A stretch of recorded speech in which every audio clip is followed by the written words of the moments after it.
Forest land, మా సొంత land అని పేపర్లు చూపించినా కూడా ఇది ఫారెస్ట్ ల్యాండ్, దీన్ని ఆక్రమించారన్నారు. మేము కోర్టుకు పోతే మళ్ళీ అదంతా కూడా కరెక్ట్గానే ఉందని చెప్పి కోర్టుకు వాళ్ళు సబ్మిట్ చేయడం జరిగింది. భూములు ఆక్రమించామని చెప్పి తప్పుడు కేసు పెట్టినారు. ఏ ఒక్కటి కూడా ఇప్పుడు వరకు ప్రూవ్ చేయలేదు. ఇన్ని కథనాలు ఇంకొకరు మాట్లాడారు, ఎర్రచందనం చేస్తున్నారని చెప్పి ఓపెన్గా ఛాలెంజ్ చేసి ప్రూవ్ చేయమన్నా కూడా ఎవరు చేసిన పరిస్థితి లేదు.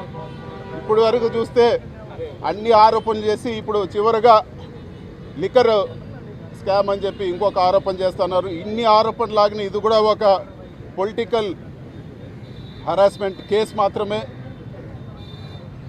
ఒకటైతే వాస్తవము, ఇప్పుడు వరకు రాష్ట్రంలో ఉండే అన్ని ఏవేవైతే ఒక డ్రగ్స్ కేసు, ఒక హ్యూమన్ ట్రాఫికింగ్ తప్పితే అన్ని రకాల కేసులు ఇప్పుడు వరకు పెట్టారు. ఒకటే నేను చెప్పదలుచుకున్నాను, కోర్టు పరిధిలో ఉంది కాబట్టి పూర్తి వివరాలు చెప్పలేను. ఇది పూర్తి తప్పుడు కేసు. ఇలాంటి కేసులకు భయపడేది లేదు, ధైర్యంగా ఎదుర్కొంటామని చెప్పి కూడా ఈరోజు మీ సమక్షంలో తెలియజేస్తా ఉన్నాను.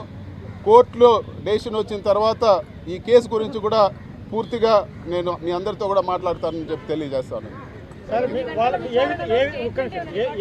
ఏ విధంగా మిమ్మల్ని ఏమన్నా వాళ్ళు టార్చర్ పెట్టడం కానీ లేదంటే అవమానకరంగా మాట్లాడడం కానీ లాంటి ఏమైనా దర్యాప్తులో జరిగింది?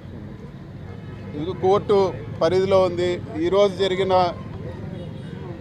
ఏదైతే సిట్ విచారణ కానీ